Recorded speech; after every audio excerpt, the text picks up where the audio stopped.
Good evening, everyone, and welcome back. It is going to be match day number 7 of the ESL Pro League North America Division Season 6. It is a mouthful. I'll shorten that later. I haven't gone over it yet with you, Pilly, but welcome back. It has been a while. Yeah, it has been a while, maybe 1 or 2 weeks, but Pro League still be going, and we've got some interesting matches coming up. I think it's more than just interesting for the first one. Second one, after yesterday, my feelings have wavered just a little bit, but we can talk about that one more afterwards. But CLG and Renegades. Yeah, it should be a really interesting match. Little bit of history here, and also some exciting new additions to the Renegades roster with NAF coming in. I think we have a lot to talk about that one. Obviously, they have already played a match before, but we'll probably cover that more later on. But yeah, this one should be an absolute great day. Looking forward towards it. I am too. It should be a really exciting first match especially, and a little bit excited about the second match as well. I still remember that Ghost upset versus Liquid on Nuke that we got all hype about a couple of weeks ago. See, and that's the reason why I can't be hyped, is because I saw... We did that match together, right? And I was like, all right, yesterday when I was coming in doing it with Elfish Guy, right? I was like, okay, Ghost, they upset Liquid, they got Wardell back, maybe B, the super coach, is coming back in, the super sub coming back in, and they didn't really show up against Luminosity yesterday. It's unfortunate because it's a little bit, less quality of a caliber team between Luminosity and Liquid, and being able to upset on Liquid, I think it was even on their map pick, is pretty impressive, but yes. Unfortunately not able to replicate it, and probably moving down the Pro League standings a little bit more now. Just a little bit, and I think I think your hopes as well have just gone down a little bit as well for Ghost Gaming. I'm used to it by this point. Life's just beating me down. Oh boy. Alright, so coming up into the first matchup, you were talking about a little bit of history, obviously as Australians. These guys have been around not only in the Australian scene for a while, but obviously in the American scene now. Yeah, so what's the primary history between these guys? Well, so obviously you've got Ricky, who's used to playing with and against the Renegades guys for a long, long time, and he was obviously replaced on the Renegades roster due to some kind of behind-the-scenes issues that we don't really know too much about. But he went on to CLG and continued to be a fragging force after only a short time of playing on the Renegades roster. And then as for Renegades, they got a new addition coming in NAF, which has added some new excitement to their roster. Yeah, just to be clear, it's not Ricky is the new addition to CLG. He's been there for a while. And I guess talking about additions, we can talk about additions towards the league. We obviously talk about it every single match day, but the ESL Mountain Dew League is where 3 of the teams did come from. And, I mean, you've got some of your personal favorites there. You've got Splice coming up from there. You've got Ghost, which is kind of like slipped down. It's kind of like the second favorite child now as opposed to was the first favorite, which is still Splice probably for you. And then I think that probably down the bottom for you is Rogues. But those 3 teams did come through the ESL Mountain Development League in towards the Pro League. And so far, I think Spice have had a decent showing. Ghost, that single upset, and Rogue, kind of disappointing. Yeah, of course. I mean, you'd expect nothing else than some of the newer teams into the Pro League from the Development League to sort of underperform a bit and try to get their bearings in the Pro League. But very exciting to see Splice doing well. I mean, you'd expect nothing less from such a strong roster that they've fielded this season. And I mean, as you said, some of my favorite teams, just because I enjoy these new up-and-coming teams, especially when you're watching online pro matches. You really think that, they have a bit more to show. They care a little bit more about the standings than the teams that are more tenured and are sort of, used to playing in that pro league, and they're more looking forward to the LANs and stuff like that. Yeah, hopefully some of the teams can actually qualify for the LANs. I mean, given that they're now in the Pro League, they can't really qualify for the Mountain Dew Global Challenge, which is, I guess, kind of a downside for these teams, because these teams would be able to go to that, whereas in the Pro League, they now have to contest against the serious firepowers or serious powerhouses such as CLG and Renegades, which you'd consider a lot of the time the barrier into making it towards those LANs. They're probably like that last position to try to sneak in. Very strong last position, a bit of an intimidating last position to sort of overcome, because these are definitely, I would say, some of the more exciting teams to watch in Pro League. Especially when it comes down to the domestic matchups. CLG is a bit of an upset team when it comes to the international standards, but they seem to be inconsistent in the domestic matchups, whereas Renegades, very up and down team indeed. Yeah, I've had the displeasure over the years and seeing Renegades. You want Renegades to succeed. You want every team to succeed, but it's like one map. They're so cold. They get absolutely smashed. I mean, on Cobblestone, we saw that against Splice, for example. 16-3, they got absolutely demolished on their map pick. And then I went to train, and it's like, no, like Cobblestone never happened. They 16, was it 16-1, 16-2 splice? Yeah, It was just something like that. absolutely ridiculous. Anyway, let's take a look at the match day schedule coming up. So obviously we've covered, it is going to be CLG and Renegades up first on the secondary stream, and then followed by NRG versus Ghost. NRG did have a good showing yesterday, went 1-1 apiece against Optic on the mainstream. It is once again another Brazilian matchup. Luminosity versus Immortals. Should be good to see. Immortals are using a stand-in for KNG, which is going to reduce their fragging power just a little bit. And then Misfits versus Optic. Yeah, very interesting games. I prefer our B stream games being completely unbiased, as I'm the one casting them, of course. But I don't mind watching these NRG teams. NRG is always a team that sort of intrigues me because they do make their do the best to get new players and upgrade their roster and stuff like that. Where you don't see a lot of orgs sort of taking those risks and try to bring in those international players, or try to what's the word, be cutthroat with their roster and continuously improve. Yeah, and NRG, it's like a lineup with a lot of young talent, really. Breezy, can we still call Breezy young talent? Yeah. Yeah, okay, we can still call Breezy young talent, because I know he's been touted for quite a while now, but still hasn't been able to hit probably consistent peaks, if that makes any sense. Like, there are some maps where by himself he can run away, drop a 30, but it just feels like he hasn't hit that consistent peak where he's always that star player. And then you've also got Cert coming in now, who's actually performing really, really well. So this NRG lineup is not by any means out of the finals contention, whereas for Ghost, I'd say they're probably firmly out of finals contention at this stage. Yeah, well, just contrasting a team like NRG to a team like Ghost, it's kind of just like a professional sort of organization and set up with players from all around the world trying to bring together, make a good roster that will actually make the finals, whereas Ghost is sort of just like me and the boys have slugged it out through all of the slums of the lower leagues and made it up to the top. Whoa, okay. Well, just, figuratively, of course. Okay, figuratively. Well, they have slogged their way through a lot of Yeah. leagues. I mean, all the teams from the Developmental League did have to slog their way through. But we'll cover more, I guess, about Old Mate B's Money Crew / Ghost Gaming later, talking more about CLG and Renegades. So we touched briefly on the point that Ricky was on the lineup, but this is, I would say, in the world of Counter-Strike now, ancient history. Well, not ancient history, but it's history. It's been a very, very long time since Ricky's actually left. Yeah, but it's not even, it's relevant history. It's not even just the Renegades tenure. I mean, he is used to playing against those players, even going back to, sort of Immunity, Vox Seminole kind of thing, domestic matchups in Australia from like the earlier times. These guys have been playing it against each other for ages. I mean, they used to be on different teams domestically just in Australia, for those who didn't know. And he's definitely used to playing against these players as well as playing with them a little bit, but more so playing against them. Okay, and focusing more towards, I guess, the rest of CLG as well as Renegades on their new pickup on NAF. So, firstly, going back towards CLG roster, you really, really enjoy seeing whenever CLG plays. What do you make of the rest of the lineup? Like, where is their strength at, and where are their weaknesses?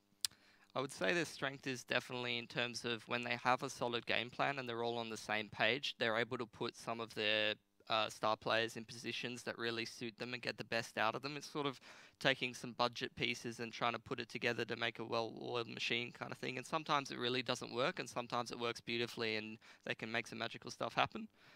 Whereas you contrast that to a Renegades lineup and they're sort of the team that has all the nice parts, and has all the talent, but sometimes they struggle to make it work in terms of bringing it all together. Hopefully Renegades do come on. I hope both teams actually today bring their complete A game. Maybe not like A+, where you'd expect for a LAN final or a LAN tournament. Probably maybe about an A- or a B+, because they don't want to be showing everything just yet, but they do want to be taking these victories today against each other. I think NAF is a really interesting addition to the Renegades lineup because they're a very momentum, confidence-based team, and NAF is the kind of guy that likes to get on a roll, likes to bring out the MP9, hunt down some eco-frags, get his confidence going up, and get some multi-frags going in the rounds. And if he can have a high impact in the earlier parts of these rounds, it can really boost the confidence of the boys and get them on a bit of a roll, get the momentum going. And this is the scary part for Renegades when I first heard that they picked up NAF, and I mean scary in terms of the opposition, because in my mind, a lot of people do down-talk NAF because he did have a monstrous performance at, the E-League. I think it was Season 2. I'm not really sure. It was in one of the E-League tournaments, but he had a massive performance, but hasn't really hit those heights since. But to me, he's always been kind of that consistent performer because he's a support rifle for the team, which is exactly what Renegades needed. They already have enough star power. I don't know, really like, buy that Naf's a support player, to be honest. but as in more of the sense, like every single, like when he was playing for Optic, the positions that he was sitting in when he was filling in for the European roster was that he was filling in the positions where no one else really wanted to play. He was still succeeding in those positions. He was making his own and still making impact from the position. I'd say like a support rifler, like in the sense that Cold Zero is technically a support player, even though he can have a monstrous impact, if that makes any sense. Yeah, that makes some sense. I mean, it's a bit of a, night and day sort of contrast in terms of playing styles and even just levels of the players. But I would say that, yeah, Naf is definitely a player who can find some big impact. He can have some monstrous games and some monstrous halves. And I would say that, in general, he's turned around from earlier in his career being that player who was super up and down, where one game you see a 30 bomb, one game you see a 10 bomb. To sort of, he's brought his overall average level up, which means that when he has less of an explosive game, he's still doing decently, he's still chipping the frags in, which makes him a much more well-rounded player. Yeah. Let's take a look at the lineups. I mean, we're talking about Renegades, obviously with their new pickup, CLG. You still have Kusta, Cutler, Ethan, as well as Finesse, or FNS, depending which way that you like saying it. Renegades, it is the core 3 from a long time ago. Azza, JKS, actually that's the core 2, and then Estilla came in and joined the party. But Nifty and Naf as well, which just makes it such scary lineups on the Renegade side. Now it's just a lineup full of star power. Absolutely. I mean, any one of these players can have a big game and have shown that they will have a big game in the past. So it's interesting to see where the sort of sacrifices are going to be made in terms of the lineup and who's going to get sort of more priority in terms of that. I mean, I'm not really sure how it's going to pan out, but I would say that JKS is probably going to have to take a little bit more of a back seat. I'm not sure whether Naf will be sort of the player making sacrifices as a new player coming into the lineup. So it'll be interesting to see who's given more priority in terms of, high fragging spots, who's going to play the rotator roles, who's going to play the anchor roles, the boring roles where you just spot and get information. Be interesting to see where the sacrifices are made for sure. What do you think? For Renegades, now it opens up the potential of that 3-1-1. Where before it kind of had to be the 4-1. You had Nifty operating alongside with... Oh, it was always split, right? I always see... This is going back to Cobblestone because that's the map they always play the most, and that's kind of how I feel like they transition their game plan, is that Nifty kind of is working his way around with the AWP, trying to suss out information as the IGL to see where he can go, see if he can get a pick. And then it was always Azza and Estilla working together in towards drop. I mean, this could continue in other maps as well. And then JKS trying to create opportunities. Now it also allows, like, say for example, you've got a map where you need to split open 2 positions. So for Cobblestone, once again, same example. Before you just see JKS going through drop every single time. Oh, not drop, sorry, through danger. Yeah. Through danger and sewers. This time he can go through long A, and you can actually get Naf going through danger, or like other way around. And then all of a sudden, like the danger increases, no pun intended, for the opposing team because you don't have a really good read. You try to go for a one-on-one against these guys, you're most likely going to lose. And the amount of times that JKS and JKS and Naf lose those aim deals is very, very rare. In my mind, in those positions where they're comfortable. But it goes down to whether or not Naf is comfortable in those positions or not. Yeah, definitely. I mean, it's a level of comfort, and that's gonna be what it's gonna come down to in terms of how this team sort of functions. You're gonna have a bunch of high fragging players who, some of which don't play well when they're not given priority, and it's gonna be interesting to see who's given the resources and who's given the priority and how they play with those resources. Like I said, I would imagine you'd have to chuck JKS and Naf in sort of the less priority positions because I just don't see players like Azza and Ustilo playing much above their sort of average level if they're not given more priority and they're not given their more comfort spots. I think the team would function a lot better there. And then Nifty, he can make the best of very many bad situations. You can put him in shotgun ult positions and he'll somehow make something of it. So I'm sure he'll be comfortable regardless. Yep. Okay. So now moving on to CLG. Before we move on to CLG and talk about the young talent they also have there as well, and Kusta and whatnot, what are your predictions? Who do you think? Once again, because you always say, if you're a betting person in this matchup, how would you put your money? This is actually sort of a better stream match, I would say. I mean, I haven't seen the odds, but I would imagine that when you chuck Naf in Renegades, everyone goes a bit nutty and says that Renegades are 80% favoured or 70% favoured. But this is more of an even game than the odds probably suggest. I haven't checked them myself, but They're just there, by the way. Ooh. Oh, well, it's fairly even actually. So, yeah, interesting. It's going to be hard to see like who's going to you know, come out ahead. I would say it's more of a 1-1 game. It's going to be down to map picks and seeing how comfortable / strong each team's going to be on the map. But I wouldn't be too hasty shying away from a bet on CLG here, depending on whether the odds sort of favour your return or not. To CLG, obviously Ethan Cutler, they've been there for a long time. Do you think that the rifling duo for these guys, because they've always been criticised very heavily outside of the other three, where Ricky, it's very, as a player, it's very hard to criticise Ricky. As for Kusta, very hard to criticise Kusta. FNS, he's the IGL, but so a lot of the criticism I feel like does fall in towards Ethan and Cutler. Do you think that's reasonable, and if so, why? I would say that criticising Ethan is somewhat hard to do. I feel like whenever CLG has a good result, Ethan's putting in a good performance for them. As for Cutler, it's a little bit hard to justify the criticism as well, because I feel like he's the one who probably takes the most sacrifices on the team between him and FNS, whereas the other guys sort of get their spots. So if you're going to direct criticism at a CLG loss, it's going to be either one of the star players not showing up, being Ricky or Kusta, or Ethan not having a good enough game to push them over the top and take a win against a team that's on their level or even higher than them. Yep. But it's the combination of that third player turning up and the other two doing okay, incorporated with the game plan and putting that into practice to sort of overcome the opposition. So this is really all up to probably Ethan firing up at the end of the day, not and the in-game leading and the strategy. But it's hard to sort of in-game lead against Renegades, who have been known to be a bit sporadic and make some interesting decisions sometimes. As well as having just a completely new lineup. You have no idea how they're going to play. Well, I'll be keen watching to see what's going to happen. The AWP battle between Kusta and Nifty.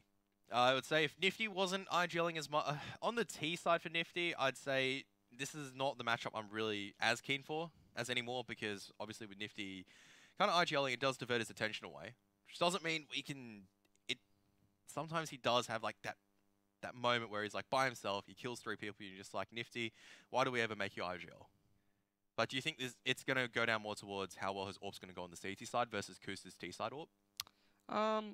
I think it's going to be interesting. I think that both of their AWPs are interesting to think about, because also you haven't mentioned the AWP factor in Ricky, who likes to pick it up as well for CLG quite a lot, which can make it a little bit harder to predict Nifty what's going to come at him per se. But it's going to be interesting, because I find that like between watching CLG and Renegades, because you know Nifty is a bit more of a sort of stable kind of player in terms of the game plan and stuff like that. He's the RGL who's coming up with it. He knows how the AWP fits into that. The same thing with Kusta. CLG is a very prep oriented team, so they're going to have a good idea of how they're going to utilize the AWP as well. So I'd say that's going to be a little bit less random unless Ricky picks up the AWP. They're going to have a fairly decent idea of how each other likes to play and what positions they like to play with the AWP and how they're going to utilize it, because they're fairly set structured in terms of how the AWP is utilized within the system, as opposed to having an AWP like Kenny's who's just like, you have to play sort of the whole game plan around me. I'm just going to go pick where I want. Yeah. Opposed to being just another piece in the puzzle of the structure. So this one, it would just be two very, I shouldn't say very very well oiled machines, but two teams which like to think about the giant picture as opposed towards that kind of pick and roll strategy. Yeah, exactly. Yeah. Anything else that you like to add up towards the matchup? Because we can talk to the end of days and talk about a lot of things about these lineups. But is there anything else that you like to add, like map picks that you think would be more favorable towards a team? Do you think CLG's preparation will outpit Renegades, I guess, preparation time itself? I mean, the preparation is going to be less of a factor, because obviously Renegades has the new lineup, so they're going to be changing up positions, maybe even changing up their style. There should be some tendencies to go off for CLG in terms of how they're playing, but it should be a little bit different of a game in terms of Renegades' approach.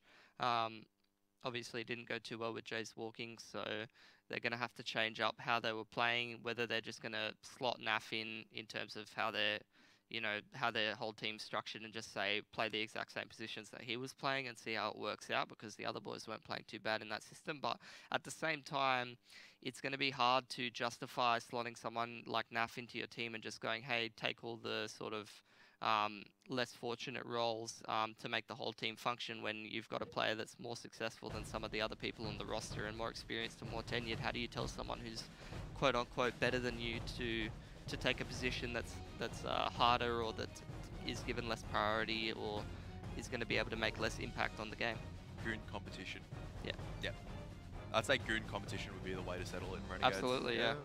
I mean, it should just be a battle between Naf and JKS. Oh, I want this position. All right, let's see who can drain a goon bag faster. Yep. Who puffs the whole Ziggy and exhales first? Who grows the longest mullet? There was one of those comments which, Billy, you and I enjoyed very much on HLTV. We won't mention exactly which one it was, but it did involve a mullet. But getting straight in towards it, this looks like it will be CLG's map pick as Renegades has opted to start on the CT side on Mirage. Let's get things on the road with a B-side take. Should be an interesting 5 armor here for CLG. Just going to be a quick contact out B, and Nuff's going to go for a quick peek. Gets his head completely taken off by Ricky, who's making a quick entrance into this series and completely free bomb site here for CLG. But Renegades do have 2 on the flank from underpass to B-apps. Still a very difficult way for Renegades to get back into this no kit, so they do have to make a move shortly. All armor. And no one coming in from short through the apartments, and Ethan's made contact. Spotted out Ustilla, hasn't spotted out Nifty yet, so this is really up towards Nifty to make a move, and Ustilla is going to take one. Now they're pushing out. JKS is also going to join the party now, but with no short presence, CLG are free to kind of control the flow and momentum, and I swear all the pistol kills are actually headshots. Clean shooting from both sides, but CLG will take the first pistol round. Really, really clean after they took down Naf. There was nothing that they could do. Yeah, absolutely. I mean, it was just a 4v5 from the get-go for the Renegades side. They were coming in at a disadvantage, even with the double flank, didn't get too much done for them, and the trades just went back and forth, and CLG were able to close it out fairly cleanly. Nothing too complicated about that round. It was very simple. It was just that B apps that you'd come to love and suspect, and there is a force buy from Renegades as well.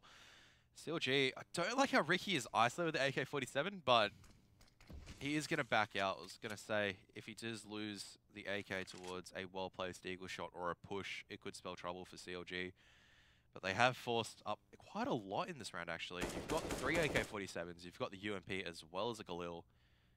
So they're coming in with some serious firepower. They know that Renegades will like to force up, and they want to take all these rifles into the next round on this A-site take. This is absolutely genius from Renegades. They've thrown an aggressive B-App smoke to signal that they might be taking B-App's control. It's worked perfectly. They've gone for the risk to stack A with the pistols, and CLG's just pouring out here, and the trades are going back and forth. We're straight into a 2 versus 2.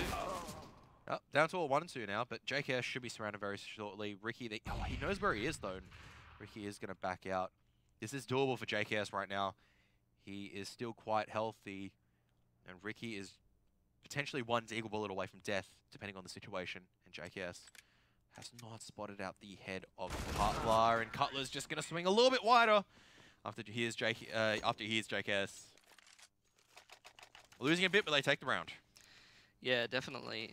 Bit of a toll on the economy there for CLG. That's going to hurt them probably later on if they lose a couple guns in this round. They're going for a bit of a eco hunt here with a bunch of MAC-10s and a Tech 9 on FNS. 2 AKs. Try not to lose those. It looks like it's going to be a straight contact out B.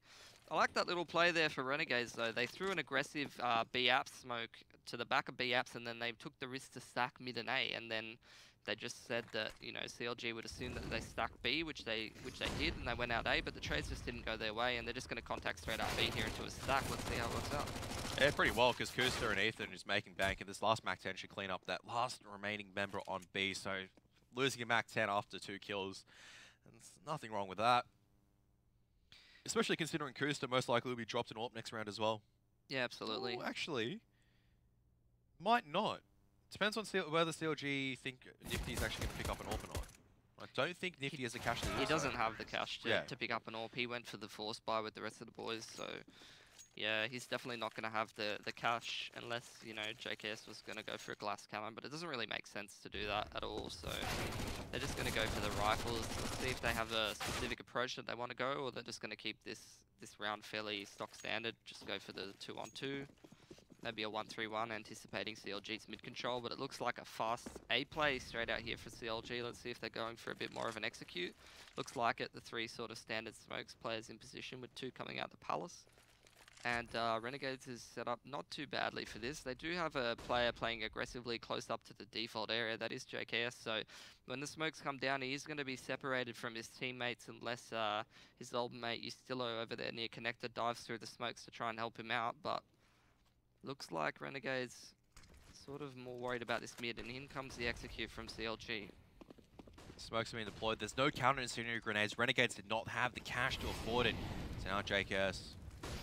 Molotovs and flashbangs coming out as now the Tetris, as the T's are starting to filter out of Tetris, and Ethan just comes straight out of Palace. Great timing to take the head off JKS, and Cutler also opening up on towards Nifty, as it does manage to find one, but it's probably too late at this stage. They do need to back off 2 rifles. You kind of want to take this forward towards the next round, unless you get another kill.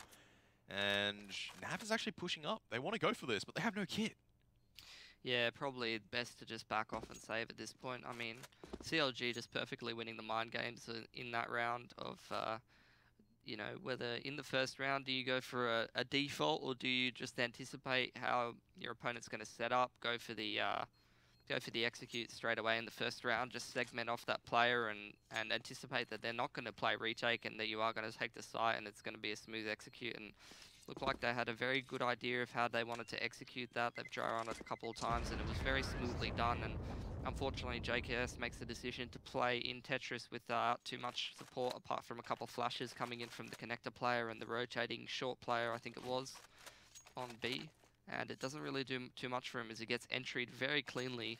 And that's 2 very important rounds that go the way of CLG from a very fast entry, not only in the pistol, but of a player playing a little bit too aggressively in the B apps, but also JKS playing without very much support from his teammates apart from utility and getting picked off early. So entries going the way in these important rounds of CLG, and they're going to be forcing Renegades on another eco, apart from the fact that they do have 2 guns retained.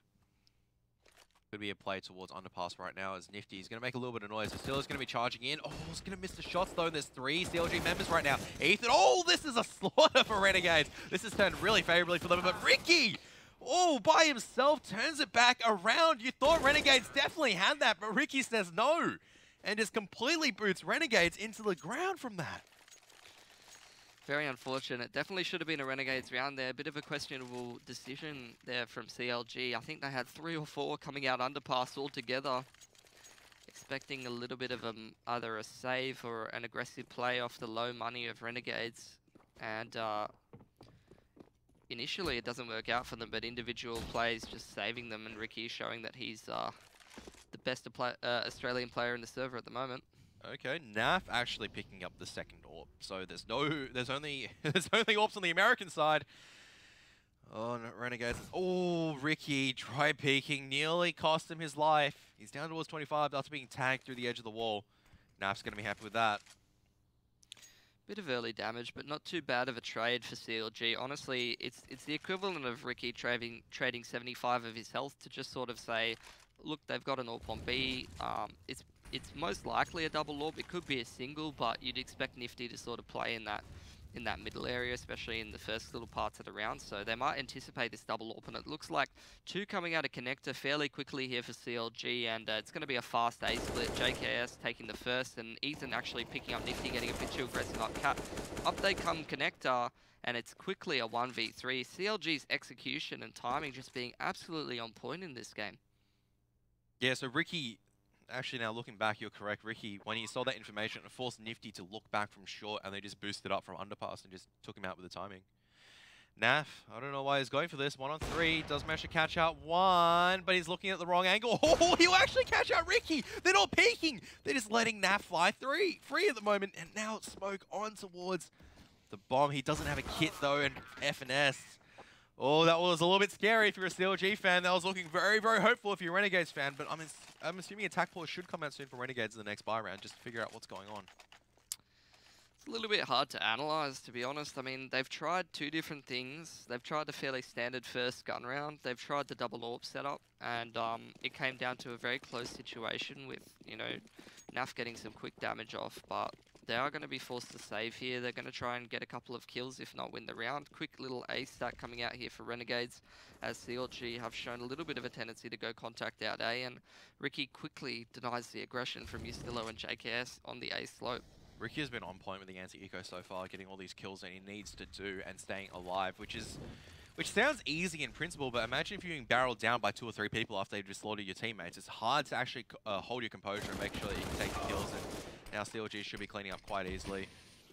the rest of Nifty and NAF just spread across the map.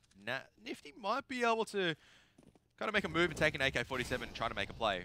It's going to be very difficult though. He's surrounded from both sides.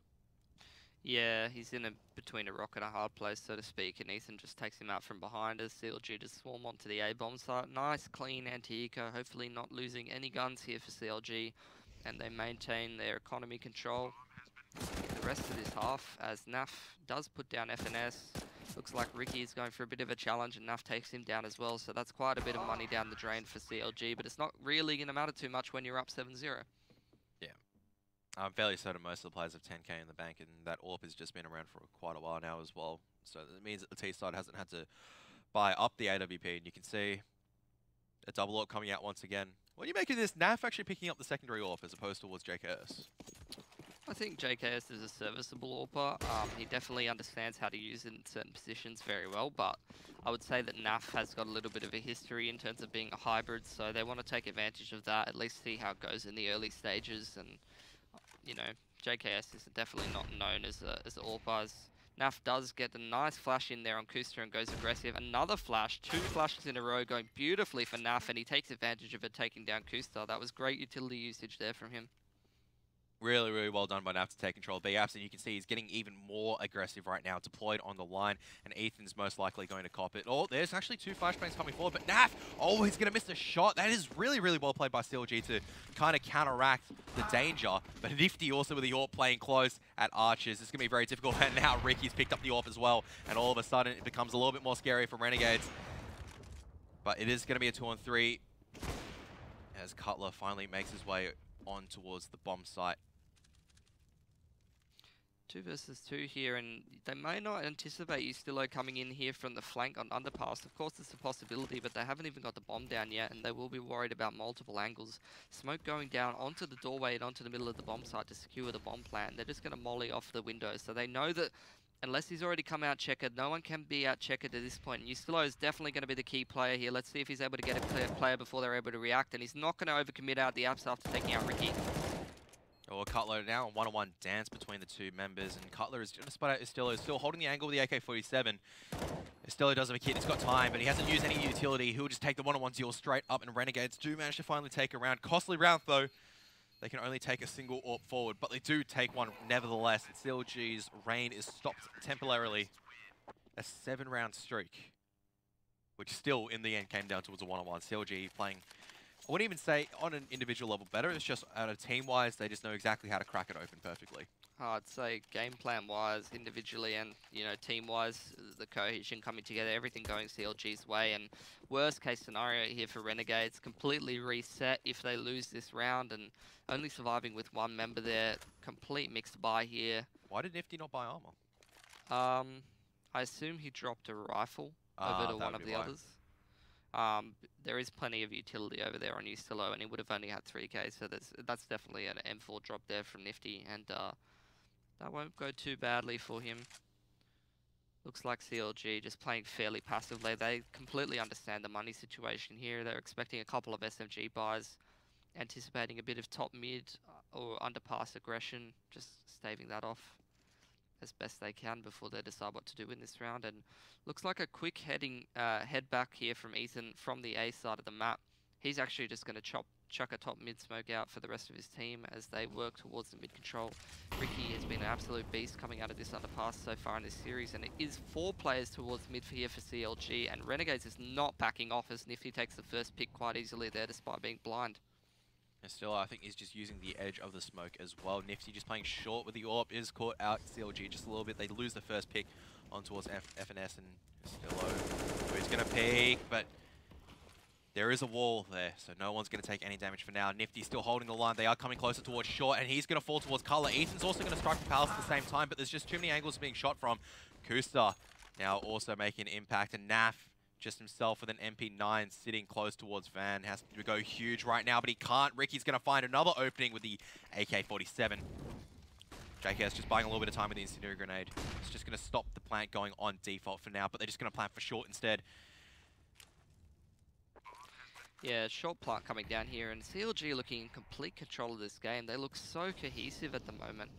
You know, even just down to the minute in there, playing so passively as Kusta takes out Azza coming up short. There's absolutely no hope here for JKS. He's got one flash and that's it, and he's just going to back off and save. And this is worst case scenario here for Renegades. Completely reset economy-wise. A bunch of their players will have about 2k, 1.5k. They're on a double eco, which is going to mean another pistol force, and CLG looking quite disciplined with a great understanding of the economy situation from Renegades. Playing very passive to sort of stave off the aggression in that round.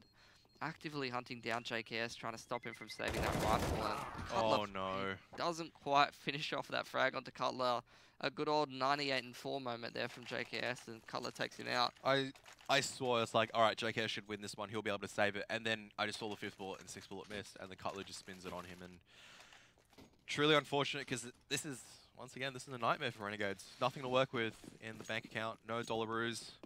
Only basic pistols. Yeah, they've gone for the double eco, and Naf's bought up a Deagle, so he's got $800 in the bank, and hashtag just M4 things last round.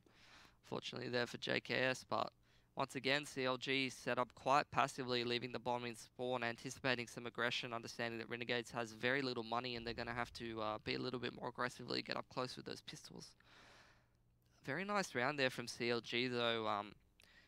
You know, they ran the clock down quite a lot in that round, and down to the sort of minute mark when they decided to sort of take mid control with 4 of their players, and Renegades were fighting them for it. Renegades even got the first pick, made it a quick 5 versus 4, but CLG made a beautiful sort of adjustment in that round, coming up to short and just making on-the-fly adjustments, with Ricky coming up through that B-apps and getting yet another key entry frag in a very crucial round to put CLG so far ahead in this game so far.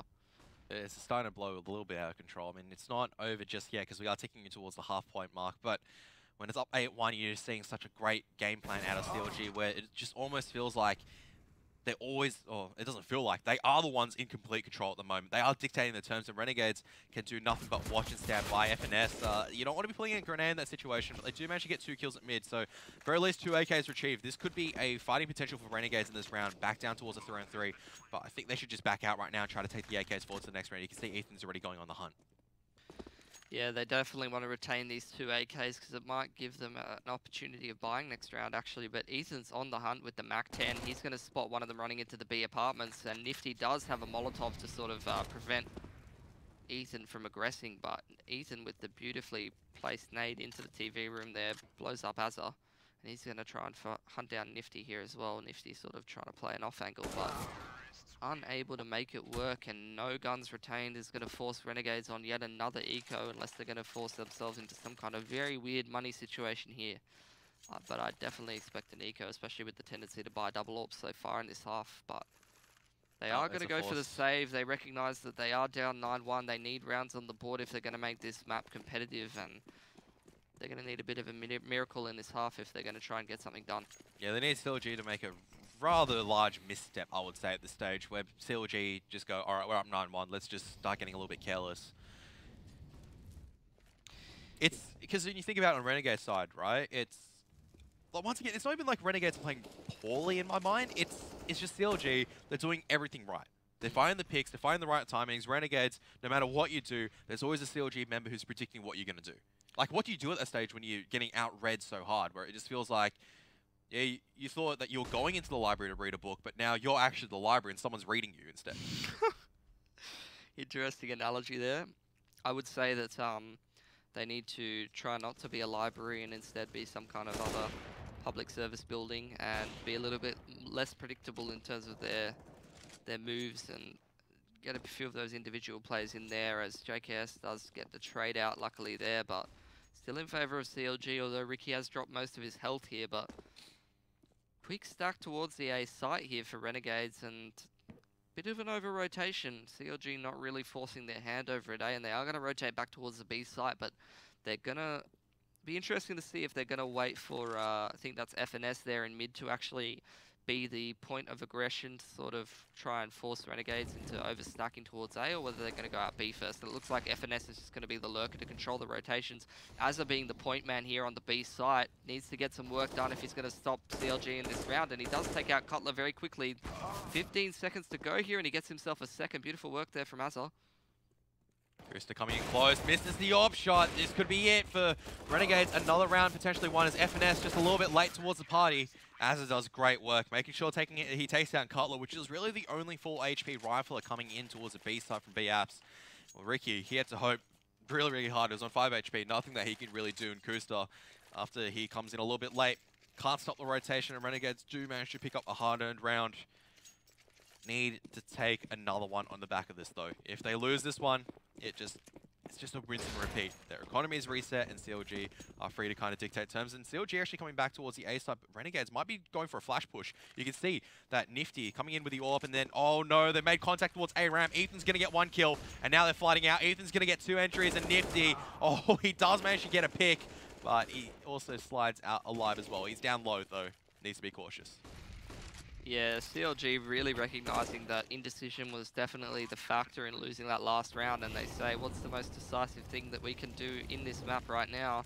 And that's all go towards the A-bomb site fairly quickly, get that execute down that works so well in the first gun round. And Cutler actually making a move late through mid here to go for the quick backstab, but it's not planted for him, so he's going to have to make this quick as Nifty mollies Ethan out of position, and FNS gets cleaned out at the bottom of balcony. In comes Cutler, gets 1, will be able to try to take out Nifty here, who's quite low.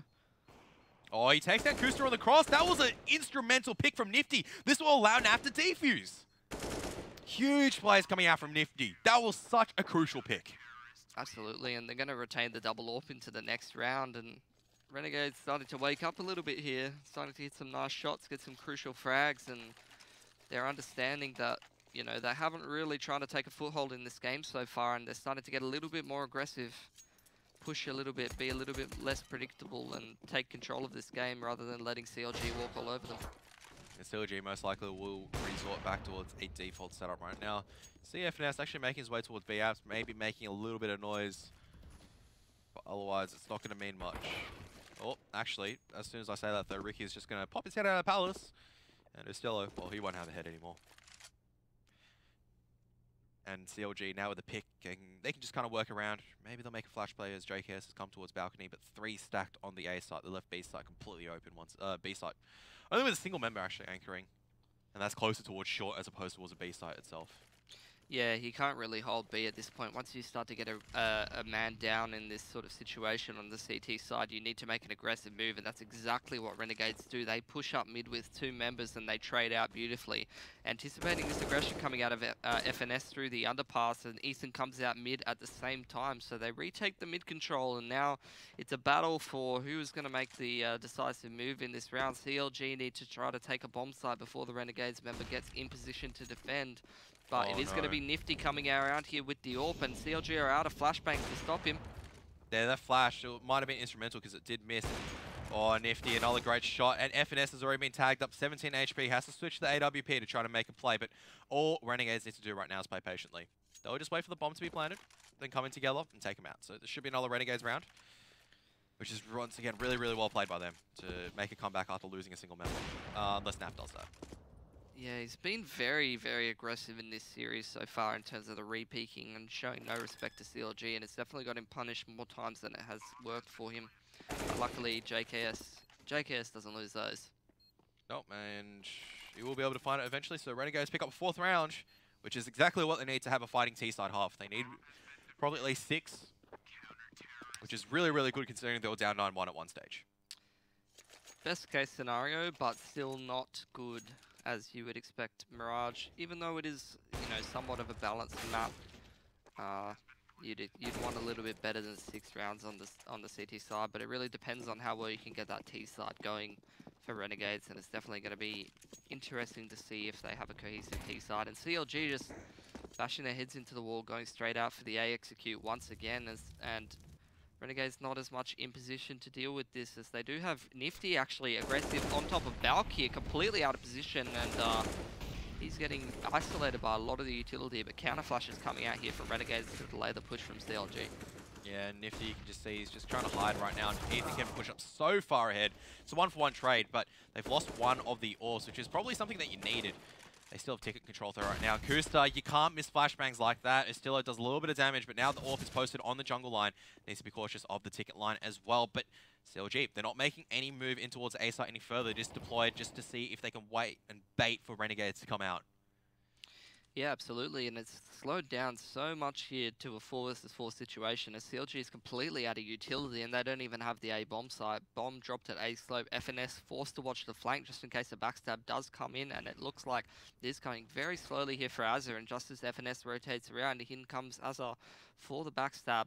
Two players playing retake from CT and they're just forcing CLG to try to take the bomb site and take a plant, but you still are over aggressors in jungle and Kusta punishes him for it instantly.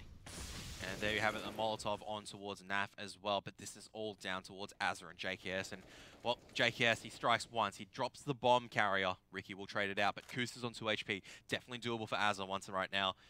1-on-3 bomb plant's going to go down default. It's going to slowly walk out. No noise. Cutler is suspecting it, and Azza is holding his fire.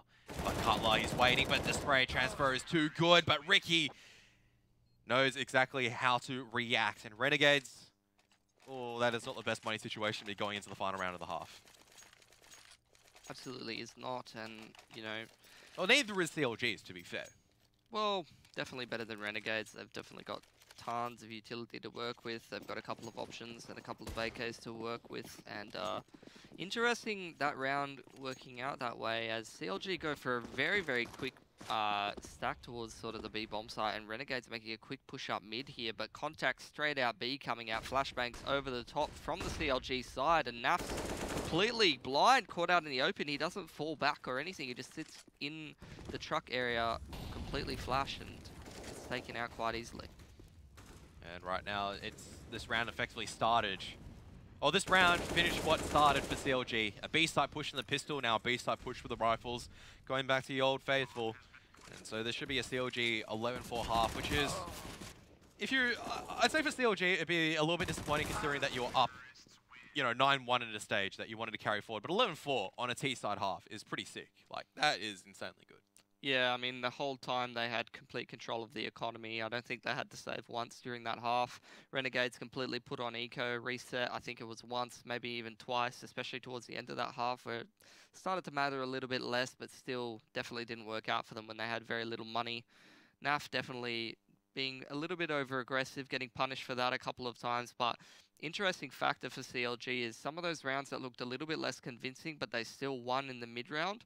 The factor and the difference between, them cleanly closing out the round and them sort of having a bit of a struggle in the round was how clean those entries were. And especially Ricky on the entries was very, very impressive towards the start of the half. But as you saw, CLG to start to get a little bit more hesitant, a little bit less willing to just charge out into the open, go deep for those entries and get, aggressive all up in Renegade's face. You saw the rounds start to slow down, the counter flashes coming out and be a lot more effective, and CLG started to look a little bit less decisive, a little bit less committed, and the rounds, although they did make very, very good judgment calls in the mid-round, and they were able to close out a couple of them, the more convincing rounds were definitely the ones where CLG got such clean entries. All right, too easy. All right, let's see if CLG can stay decisive and take the next half, or we'll just be back after a break.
Hello everyone, welcome back. It is halftime for the EPL NA Season 6. See how short it is now that I've learnt the acronyms for everything? It's great.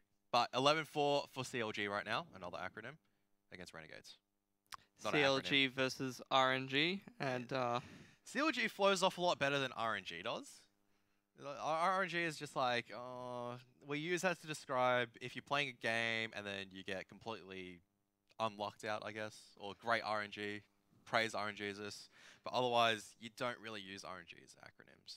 yeah, we'll definitely say that RNG not having any RNG go in their favor so far in this game, and CLG making all the right moves, being completely decisive, showing that they look like they're more well-drilled and they look like they have a really good idea of how to play those sort of XVX situations when it gets down to the nitty-gritty, showing some really interesting pushes towards short and some great team cohesion where they have, you know, a player who's lurking on the A site or lurking on the B site, you know, get an entry into the bomb site, and then the rest of the team being already in position to follow up by spinning through short or connector. Yeah, so many times we do see in those clutch situations where a player, he gets a kill, but then, you know, they try to take the bomb across and it's like, oh, bomb's on a favorable situation, we're out of time. Or amount of time where a team actually takes too long to execute. It's just impressive every single time. CLG in that entire game, either they lost because they got all eliminated, correct? Or they never run out of time. Which is sometimes you do see teams like with this kind of slow, methodical execution. They run out of time. The only round that they were really rushed was it was a 3 versus, I believe it was 3 versus 3. They came towards, or 4 versus 3, sorry, and they came towards the B side. That was the only time I felt like CLG were, all right, we actually have to go make a move because we're running out of time. All the other rounds are just like, we're fully in control at the moment. We know exactly what we're doing. It doesn't matter if there's CTs on the bomb site. We know how to flush them out. And there's just great sort of map awareness between teammates, and I'm not sure if it's just a matter of playing the same map again and again and getting in those XVX situations and just having a great practice regimen, or whether it's a case of just great communication or great shot calling from their in-game leader.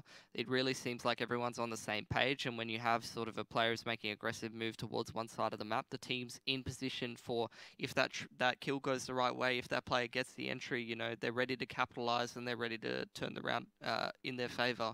Absolutely, and that's really, I guess, the difference for CLG on the T side. But now they're going into the CT side, and Renegades weren't playing poorly by any means. It doesn't feel like Renegades are underperforming in the sense it's like, oh look, they're just whiffing shots, etc., etc. They're just getting outclassed and outplayed at the moment. I'd say they are getting outclassed and outplayed, and I wouldn't say they're necessarily playing poorly, but I would say that they're not doing what they need to win the game thus far. And Flash coming out into mid here, 1-for-1 trade as Naf tries to get a little bit more done, but Ricky comes aggressive up short to turn the favor into CLG, and it is 4 versus 3 FNS with the kit, but Renegades do have the A bomb site control until Kusta takes the head off Nifty as he tries to get the bomb down. Yeah, and Azza is already very, very low. There's Ethan cleaning him up, and now it's all up towards JK as well, the Clutch King himself. If there's ever a man that you want in this situation, it's him, but he's not good enough, unfortunately, because CLG are hungry for blood. Another pistol round 1 on the back of just clean kills, and Ricky just hitting that 20 kill mark. But really, it's been the Ethan, Cutler, and Ricky show so far. Kusta hasn't even really appeared. Once again, a core 3 has stepped up for CLG, and that's what needs to continue forward. Renegades will be forcing up, didn't get the bomb plan down. Might as well try to do some damage. These pistols, so strong, but are they strong enough? Interesting to see that with the Tech 9 nerf, no one's picked up a Tekka. It's 2 CZs, 3 P250s, favouring a couple of flushes and the smokes instead. And Renegade's actually going to spread out a fair bit at the start of this round, sort of punish any information gathering from CLG, whether they're trying to spot a bit of a stack up, see if any of the Renegades players are going for a certain execute towards a bomb site. But aggressive smoke into the B apps is going to halt any plans of Renegades to go towards B, and it looks like that's exactly what they're gearing up to do. But looks like Renegades are going to set up for that B, and JKS is still going to sway towards A to either punish any aggression or lurk. Looks like he's going to come back now, and it's going to be quite a late hit. There's 3 members on the B side though, and you can see that CLG, they're playing retake A right now, which is the perfect position you want to be playing this right now. They don't know it, but they're perfectly set up. Yeah, absolutely, and the person who is retake on the A bomb site is the person with the A4, and the rest of the SMGs are stacked up here on B, so that could cause some problems as they do get a clean entry 1-for-1 into the site is what you want when you got pistols, and JKS dives through the smoke and punishes Ricky. A quick A1S here for JKS with the armor. That's going to cause problems for CLG as they try to retake Nifty with another clean entry onto Cutler. Puts it in at 4 versus 1, and great execution there with the 2 wall of smoke on the short area. The flash is very, very effective over the top of the B apps, and it looks like the option to sort of stray away from the Tech 9 and invest in a couple of flashbangs and smoke grenades. Turns out those kind of help you when you're running into the B-bomb site. I also say that it's a failure in CLG to kind of land the shots as well. I mean, one of them was completely blinded out with the MP9 at close. Imagine if you're sitting close and trying to like play aggressive instead. He fell back and did nothing. He just got caught out in the open, got shot in the back. Ricky, I don't know in what world that you want to be spraying through with M4 silence when you have no control over that wall of smokes, but you got to suspect that sometime there's going to be someone that's going to push you with a pistol. You can't drain your clip like that at such a close range with no way to back out. Yeah, in that situation, it doesn't work out, but I think he's just sort of thinking that, you know, he needs to get some damage off. He needs to spray someone through the smoke before they initiate the sort of retake. He's just thinking, you know, the classic, you know, CS player logic of there's a smoke there, that, you know, nothing bad can happen to me. This is my safe space, and turns out that's not the case. Yeah, see, whenever I see a smoke and I know that on towards me, I just backpedal. Not enough ESEA for Ricky, as he's not used to people just running through smokes at him. I'd say in that decision, because you have to like realize that you're out also against pistols, right? Pistols want to get close. They don't want to be sitting and waiting for you to just take them out with a rifle. They know you're gonna be hunting after you. Absolutely. And Azza grabs himself a quick frag onto Ricky, as it is actually a buy situation for CLG. They found themselves in quite an awkward money sort of area, and they decided to sort of all get on the same page, invest their money and try to make a good effort into winning this round. But Renegades taking the early advantage in terms of men, and they've got plenty of utility here to execute onto the A-bomb site in a 5 versus 4 situation. Looks like CLG in a decent position to do something about this, but 5 versus 2 until, who is that? Ethan rotates around onto the A-bomb site with his 2 flashes. There's not going to be much they can do about this push unless, you know, either Cutler goes huge or Kusta gets some crazy scout shots.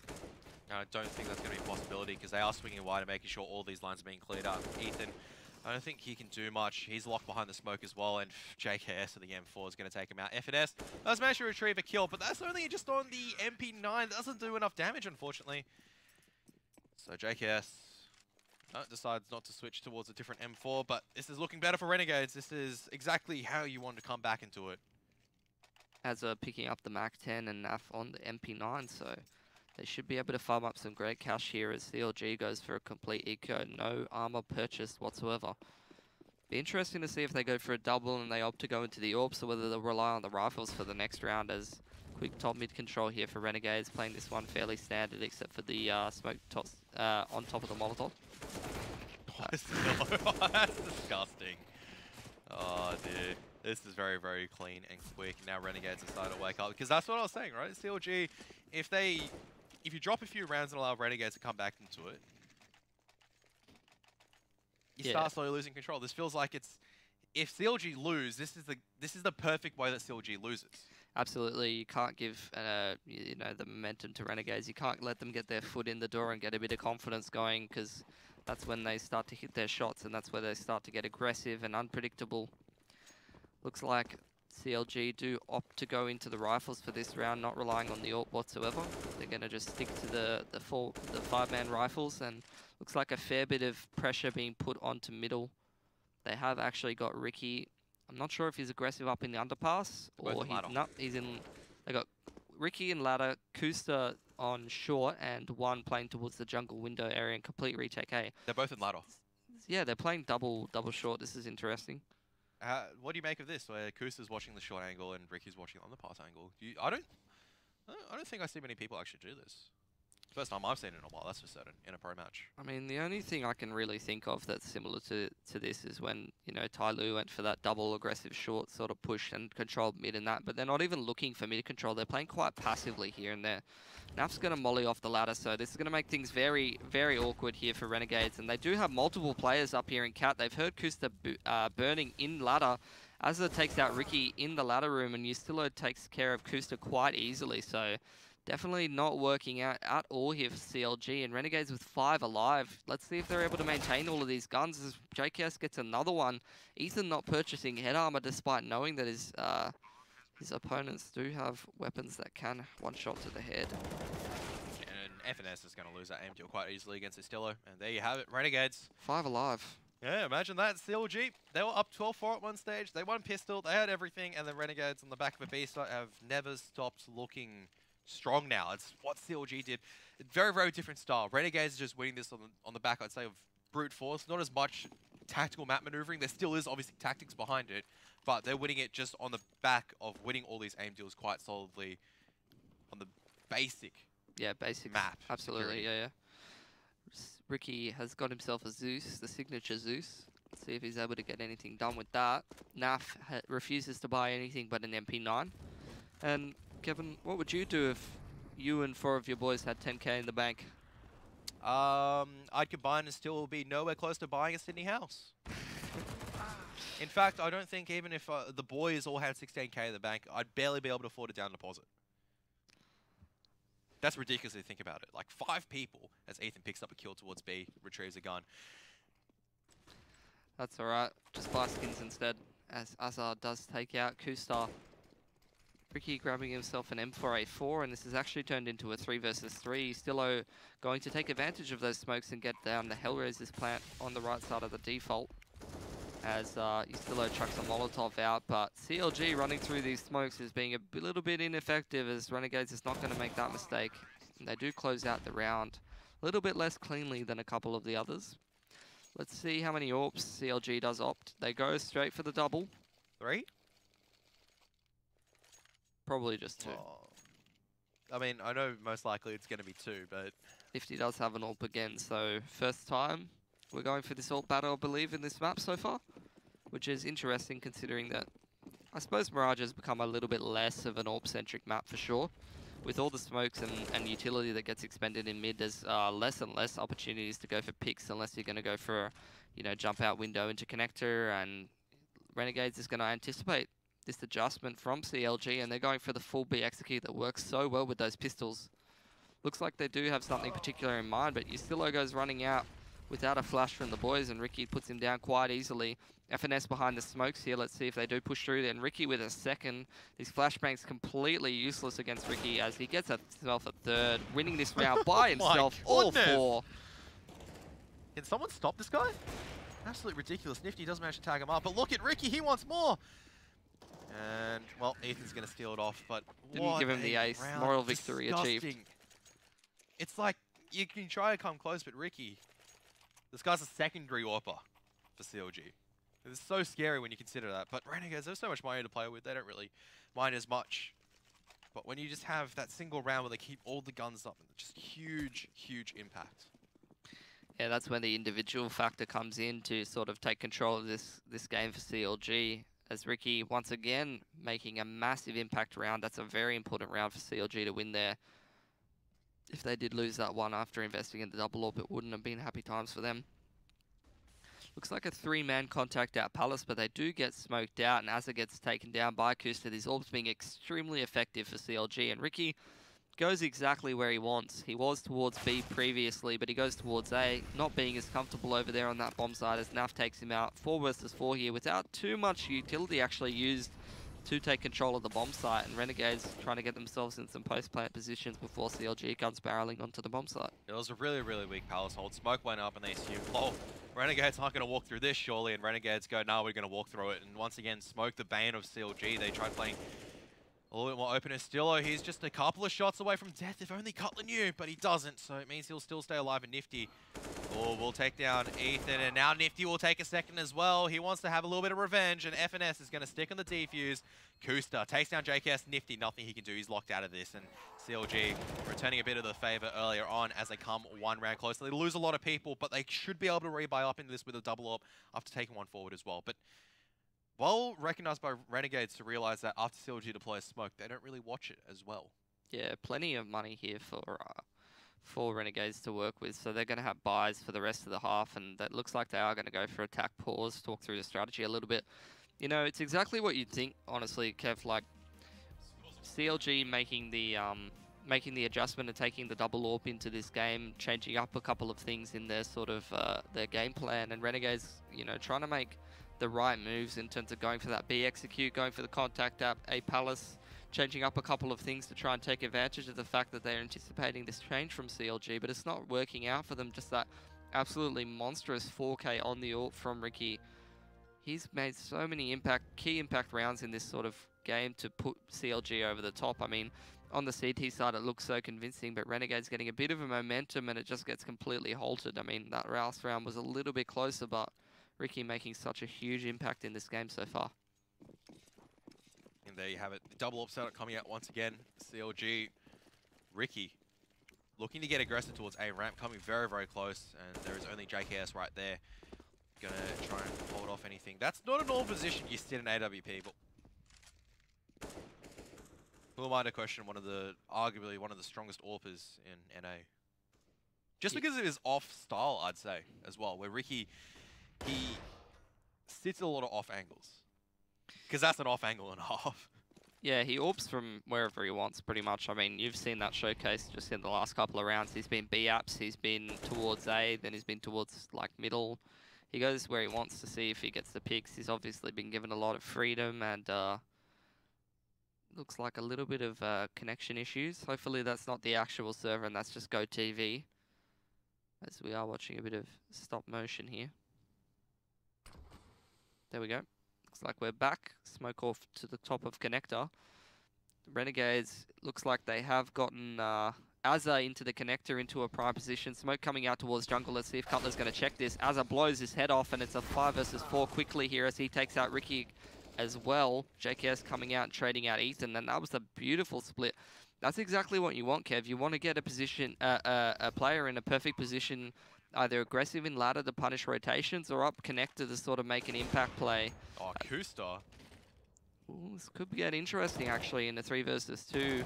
See if they do. Nope, Nifty's going to put down Kusta on the flank, so 3 versus 1 here. But as I was saying, you know, putting Azza in such a key position, you know, when he's quite a strong aggressive player on those entries, to sort of get out a connector and after they take some mid control and then split with the rest of the boys to sort of, you know, come out connector as the rest of the team is of CLG is focused on the A push. Works out beautifully and puts CLG on yet another eco, and CLG is getting a bit of a taste of their own medicine as they have been reset multiple times in this half. So on the basic pistols, taking mid control. Turns out AWPs aren't cheap. No. Another little bit of lag there. Hopefully the players aren't actually experiencing that, and that's just a GoTV thing, because it can be very, very frustrating and off-putting. But not bothering Renegades too much as they do grab another round. But if they do lose another one, it's going to be match point here for CLG. So they definitely want to convert this pistol round as cleanly as possible. Don't think they're going to be too worried about their money going through the rest of this half, though, unless they continue to lose players heavily and have to continue to reinvest and rebuy. Smoke coming out to the top of mid here, and they are going to try and take some mid control. Kusta tries to grab a pick onto Ustillo, but doesn't quite finish the job. Down towards 4 HP. There's still a lot of... Oh, no. Still... Oh, my goodness. Ricky, he's taken 1 kill towards the Stillo, but he's already so low. Ooh, Ethan pops out on the pass, says hello. And it's granted a little bit of assistance from an HE grenade that probably shouldn't have been. An FNS, he might be able to take down JKS, given that JKS is just dancing out through Palace. And all of a sudden it becomes a lot more scary for Renegades because they are walking... Uh-oh, and FNS. JKS will strike. We'll take him out. So well-timed. FNS did not check Palace area. It should be an ASO execute right now. Ethan's retrieved an AK-47. Cutler's also picked one up as well. But locked behind smokes, locked behind Molotovs, as Renegades will filter out of Palace.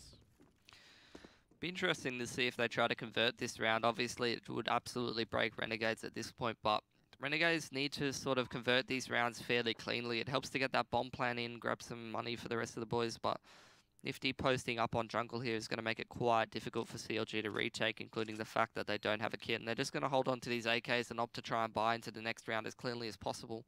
But Renegades need to win a lot of gun rounds here in a row, and if they do continue to drop players to these pistols, it's going to make it more and more difficult to sort of continually rebuy if they keep dropping players and not, convert rounds as smoothly as they need to, as they get towards that 14-14 sort of mark where CLG is just buying gun round after gun round. And they might find themselves in a couple of situations where they have to buy a pistol and util or an ump, something along those lines, or they're not able to get the AWP out onto Nifty. That could cause problems, and CLG's money not going to be too great either, and they're going to take themselves a pause.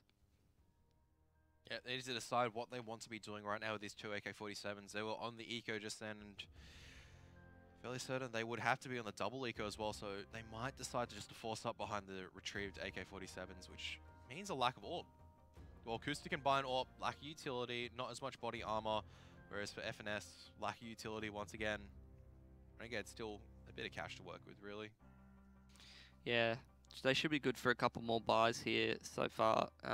Be interested to see if they're changing up the strategy. They've shown a little bit, you know, a couple of different strats so far. You know, they've shown the contact out Palace. They've shown the sort of mid control to get one player in a key position and then come out A with the rest of the boys. They've shown an attempt at a B execute, which didn't work out too well off the back of a nice 4K there from Ricky. So let's see if CLG is actually going to change up the pace and do something to sort of take control of this game. They are fairly limited in terms of what they can do, considering they only have the single AWP, and the big catalyst in terms of, you know, getting CLG rounds on the board has been those early AWP picks and those double AWPs making impacts. So let's see if this is going to be a hindrance going forward for them. The problematic part for me right now is CLG, they have to win on the back of individual play. They're not trading 1-for-1 equally, which is just... I mean, even Renegades were at least trading 1-for-1 equally. Like, it wasn't like they were getting completely overwhelmed. And right now, once again, Renegades, it just...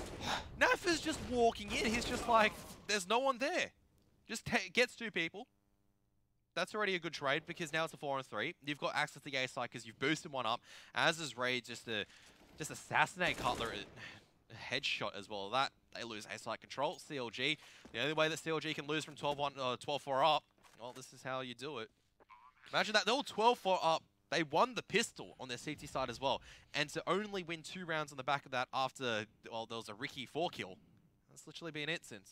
There was an all-around where they had double AWP, and then it's just been Renegade show ever since. And CLG, I would say, have just plummeted dramatically. Yeah, absolutely. That round was extremely messy there from CLG. Naf just walking straight up short and, you know, just decimating CLG. It didn't. I think FNS was caught with a nade in his hand. The other player wasn't really sort of watching the angle properly, expecting Cutler to be holding it for him, but Cutler was hiding in the smoke, waiting for people to aggress through connector and be and pile out through the smoke and see if he could get a couple in the back, but didn't work out for them at all. And even though they were playing forward towards mid, which is the dream when you're playing against a team that's going aggressive out mid, they just weren't ready for the push somehow. Looks like they spent a little bit too much time thinking, and they weren't looking at the crosshair enough, unfortunately. And it's going to force them on yet another eco.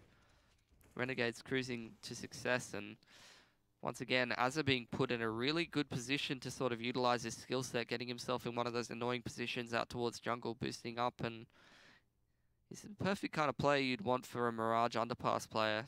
You want somebody who isn't afraid to get up in the face of the opposition and has got some good aim on him. And a slick hair. Slick hair. Slick hair. Dreamy eyes. Good looks. Yeah. Bit like you, Kevin.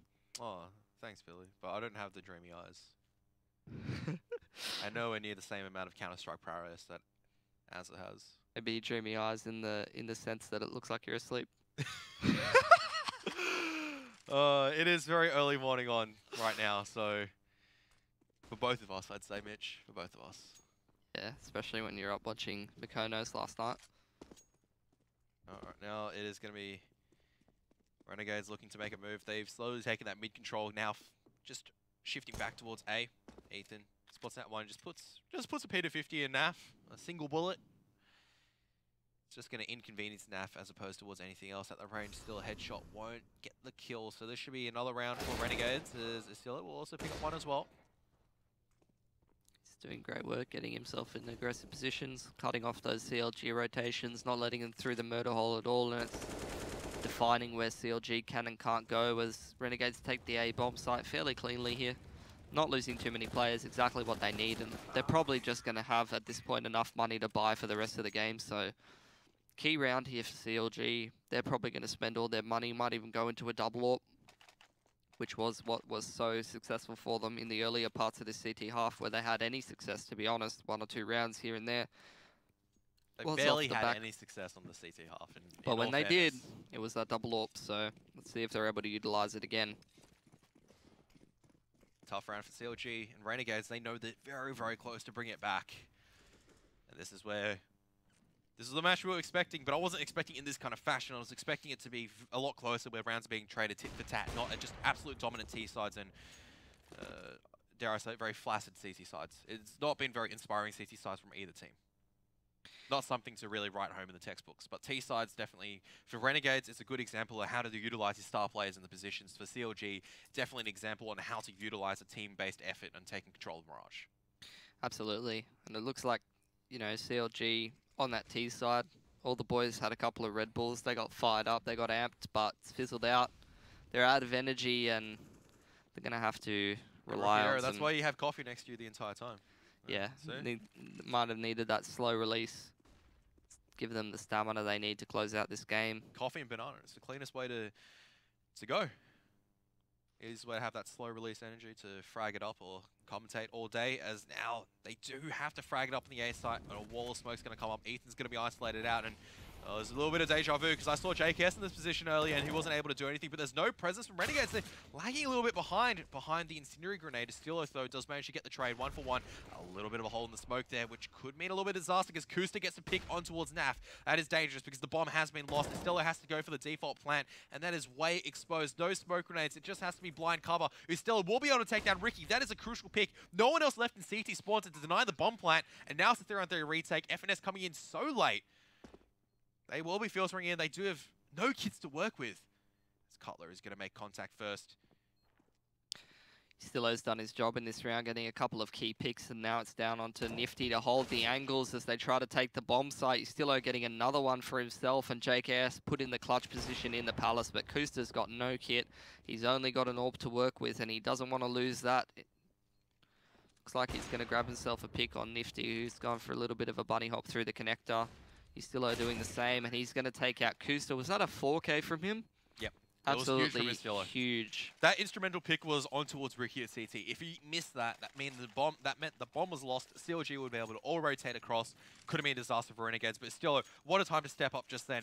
He's been really, I guess, just putting in effort silently. We've been seeing him getting kills, obviously, but nothing as monstrous as that 4-kill round to bring Renegades onto par score. And this is where you just go as a CLG fan. This is why I'm a CLG fan. Because only CLG could lose from 12-3 up. Or 12-4 up, should I say. I don't know. I've seen a certain team named Mouse Sports in a similar sort of position. 14-5. That's probably even worse. But then again, it's not like Renegades are the #1 team in the world, so a little bit But different. it's not Renegades are a poor team either. But I'd say at this stage that CLG have definitely dropped the ball quite heavily. Absolutely, yeah. That's without a doubt. You can't argue with that. And I don't know, they're going to go for OT. They're going to rely continually on this double AWP. Has netted them quite a few close rounds and quite a few situations that they definitely could have converted into round wins, including the 2 rounds that they have won on this half so far. He's still cleaning out Ethan there, doing a great job.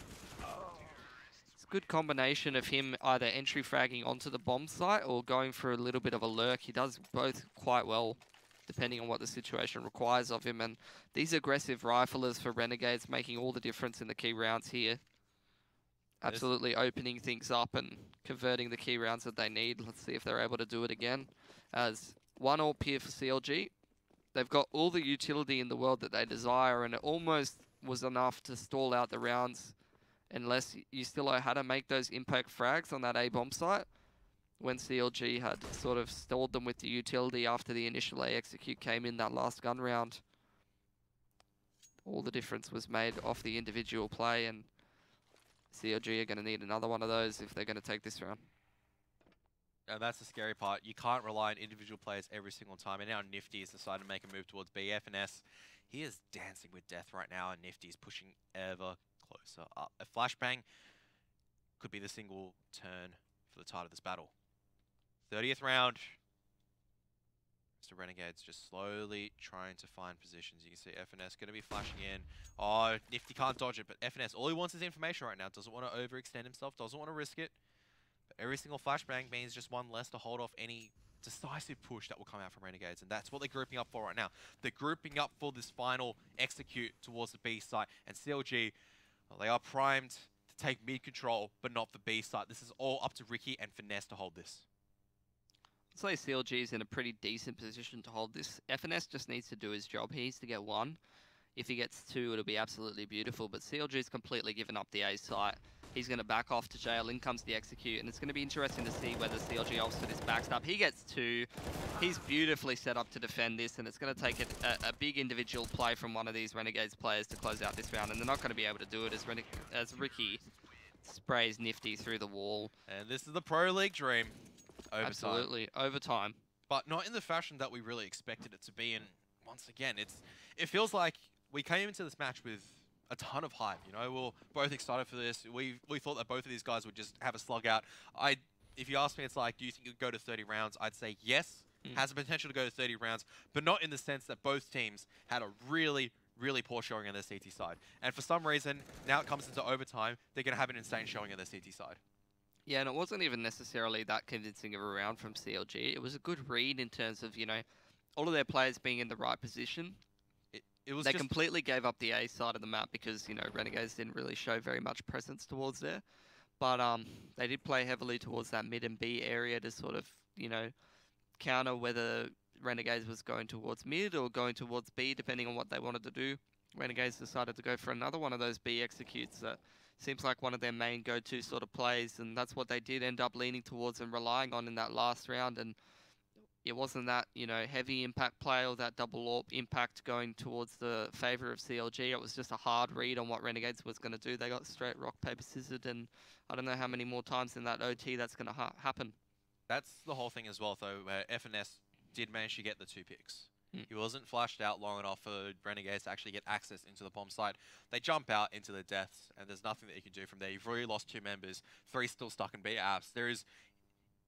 In most worlds, if there's one person at B site, you've already lost 2 on the entrance. You can trade out FNS, but you can't trade out Ricky, who's already playing close and getting another kill. If you do trade out Ricky, all the members are rotated from there, especially considering they're close mid. And from there on in, you have to hope for a miracle for Renegades. And to be fair, though, Renegades did play very well. It's those rounds, they're really chance, right? You're just gambling, you're throwing up the dice. Didn't fall, you know, Snake Eyes this time around. I think Snake Eyes was winning, isn't it? I'm not really too sure. I'm not a really big gambling person or affectionate or any person with analogies into gambling. But effectively, they tossed the dice up. It didn't land the way it wanted to. Such is life. We're into overtime. Absolutely, and if you want anybody stepping up, it's FNS in this game. You know, he's been having a bit of a shocker, but doing everything in that round to convert it for CLG, making the hard read on what Renegades was going to do. He gets the two picks on the Renegades players executing into the bomb site to give his team a decisive advantage in the round, and he's able to step up and convert that 15th round after such a long period of unhappiness. There is a slight... Unhappiness. Yeah. I mean, losing a Counter-Strike, I can't think of anything worse, Karath. I can, actually. Huh? Yeah. Losing multiple times in Counter-Strike. Well, hopefully CLG don't experience that by going 0-2 here. To be fair, I haven't experienced many losses in Counter-Strike recently, so it makes me happy chappy. I don't think you've ever lost a Counter-Strike, Kev. See, you might be the greatest player I've ever seen. In my mind, I play for fun, and I always have fun, so I never lose. I can go 4-20, and I'll still be happy. Yeah. Not because of the scoreline, but because I had fun. Because most likely 4 of those kills were probably Zeus kills. Yeah. On some guy screaming, or streaming, who's then raging, and I'm like, this is good. I enjoy this life. Toxic. That's not toxic. It's just realistic. He's got a great outlook, but I don't know whether CLG will be able to adopt that. Taking a little bit of time in this OT. Someone needs to go for a bit of a nervous wee-wee. Get it out of his system before he continues into this game. You see the players, like, they are really dedicated in this. You can see that they're going for this aim frag. They, normally in warm-up, it's like, if you do this, if you're using sound and you're looking at lines and you're trying your heart out, it's generally frowned upon. But I can see both players right now. I mean, they want to make sure that they're keeping sharp, especially for Counter Logic Gaming. They want to kind of get the players fired up once again. They've had a really rough CT period. Staying on the CT side, at least you want to start hitting some headshots. Even if you're, you know, kind of sweating it out in warm-up, you know what? You've got to hit them. Got to hit what you got to hit. Absolutely. Most underrated stat in the game. Number of warm-up frags in correlation to number of total frags in regulation. I'm fairly sure that number is inverse most of the time, as But once again, CLG have to step it up massively on their CT side. It was just boiling down towards individual performances, which is not good enough. You can't rely on Ricky just to book 4 people coming out of B abs or A every single time. You've got to actually go the 1-for-1. The rounds that they did manage to take, you know, you had the riflers actually going 1-for-1 or 2-for-1, which is what you need to see. Need to do it at least twice. CLG need 2 rounds of overtime to take it, otherwise Renegades are in serious danger of running out with this half of overtime. Ricky picking up the AWP. Let's see if... Yep, Kusta's going to go for it as well. They are going to go straight into that double AWP. And look, I'm backing Renegades for this one. They have the momentum. They showed such strong prowess on the T side of the map. And they're going straight into that T side with the momentum. And the only round CLG was able to take was big individual plays and one close, scrappy round, as well as that rock, paper, scissors round at the end of the half. And you still owe once again. Balling out of control, and if you're going to take out a player 5, to 10 seconds into the round, you want to take Ricky out of the equation. Yeah, Hat's more powerful than Beanie in this particular equation. I get the reference. Well done. That hat never leaves Astillo's head, does it? I've rarely seen it off. I think I saw a photo of Astillo without a hat, and I was just like, that looks like Astillo, but he doesn't have a hat. That looks bizarre. It's not Astillo unless he has a hat. And it's not Ricky without the beanie. Yeah. But Ricky's out of this fight for now. And CLG already down 1 man. Renegades coming in, pincering off this ace. Ethan and Kusta, what a workload you have to do.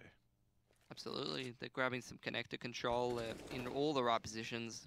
Once again, punishing that short aggression from Cutler.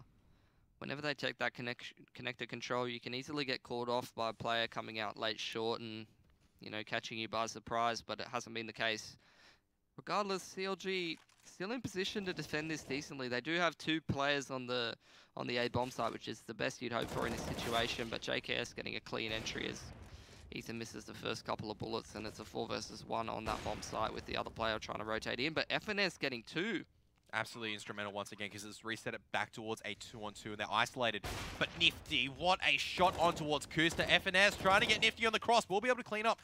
Should know that NAF is near CD connector, and NAF is so low. FNS has an HE grenade. Oh, he just peeks it. He gets the kill. NAF was not expecting FNS to come back to window. What a clutch from Finesse. 4 kills. What a time to be stepping up, but CLG once again relying on the individual play. They were down on a 3-on-5, and Renegades couldn't clean him up. He's completely healthy as well the entire time, 100 HP. You can't throw those ones away as Renegades, They gave him the 2 picks coming through the jungle area. He should never have been allowed through the murder hole or into the window at all. Should have been at least a trade, but he makes the best of it, gets 2 and 1 player retreating from the bomb site after picking a ramp. Nifty didn't really even have a reason to sort of cross back from the bomb site towards that balcony area, perhaps thinking that the Molotov smoke would mask this escape, but is not the case. Huge individual step up there from FNS. Big props to him in the most crucial part of the game. Also need to I also need to mention overtime now in EPL is actually 16k. Yep. So it means double orbs, yeah. Double orb, double M249s. Double DAC-tacs. Double DACs. That's actually criminally underrated on Mirage. I love me some DAC-tac. Like, a lot of people go, it's a cheap weapon, but you know what? Real life, if you have to take down 5 invading terrorists on towards your bomb site, you are going to opt for a weapon which is going to kill as many of them as fast as possible. I'd go for a drone. You'd go for a drone. You just call down a missile. No comment. 5v5. Oh, we're talking about drone from Splice. You just get drone to protect you. Yeah, get drone. Just get drone just coming in. It's like, don't worry, Mitch, I've got you. I don't know. I haven't seen him in person, but I've seen his little HLTV pic, and he's got his little cutie pie with the teddy bear eyes. So Ricky's going to open it up. Don't know how he'd go for against 5 terrorists. Yeah, once again, looks like the Ricky versus Ustillo show, who is going to make the first pick into the round, and Ustillo in quite a good little lurk position here. He's got himself into the ladder room. He's going to be able to control rotations, and the rest of the Renegades making a contact play out of A, but they're not going to expect this close crossfire balcony and sandwich, and it looks like they're about to be punished for not checking. Well, no. They pick up one, but they won't be able to peek out at the right time for CLG, but Ricky's got jungle under lockdown. There's Ustillo making a play. Nifty also grabbing one as well, and it's all up to Ricky right now. He's isolated from all sides, and he's just trying to figure out exactly how to make it out of there. It does manage to find and utilize some nice angles, but JKS will hear him coming from a mile away. It's just going to run out. Nifty's going to be watching the line, and Ricky is a dead man. That's the second time in such a crucial round where, you know, they're coming out A and Ethan is the point man. Whiffs a few too many bullets on that A4, gets about 80 damage into an opponent and then gets sprayed down when he was the first one to fire. That's just, it's not good enough when you're that first point of contact to defend the A push. You need to at least dink a person or do a heavy amount of damage. It just wasn't enough, and Renegades, if they take this one, I'd say that they should be able to take the half. And now mid-presence, oh, this is going to be a slaughter up catwalk right now. They've actually run straight past the CTs. They're changing positions right now. Ricky knows that the towards short, and Cutler and FNS do strike. They've dropped the bomb, and Estillo making his way closer towards ladder room. Kusta, unaware of this right now, is just waiting for the smoke to dissipate. Kusta's going to make a move out, and Estillo is just holding his fire. You can see he's biding his time. Did not spot the AWP, though. We'll spot it now. Lining it up. Gets an easy headshot. But he's surrounded. Ethan coming in through murder hole just at the right time to get the trade. Now it's 2-on-4. A very weird round coming out. Bit of another rock, paper, scissory kind of round as Ricky picks off JKS. Azza punishes Ethan for trying to do some acrobatics through the window, and it's not going to work out. Interesting that we do have MR3 16k. Usually you would do MR3 10k or you do MR5 16k. I actually like MR3 16k because it's the reason why for it, right? Is because before you punish teams for dropping 2 rounds. But in this kind of format, every single team has the opportunity to always fully invest.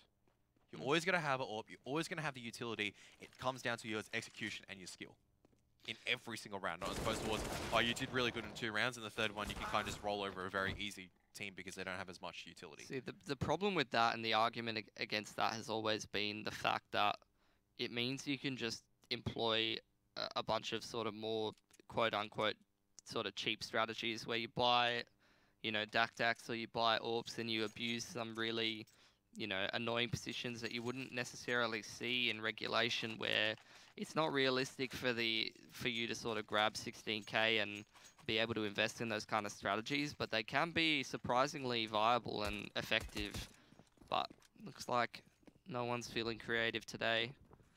Ethan actually hasn't bought himself a smoke, so interesting to see how that turns out. He's just grabbed himself an HE as opposed to grabbing a smoke. I would sort of more prefer him to grab a smoke, because you always need a smoke for something much more valuable in that regard. But FNS expelled all of his utility to help the boys grab some mid control, and let's see if they're able to convert it into a round.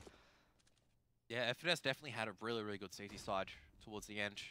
Instrumental in taking 2 rounds, and those 2 rounds for CLG could mean did mean the difference between defeat, firstly in regulation time, and also taking the first one and setting them up for a 2-1 CT half, which is something that they desperately needed.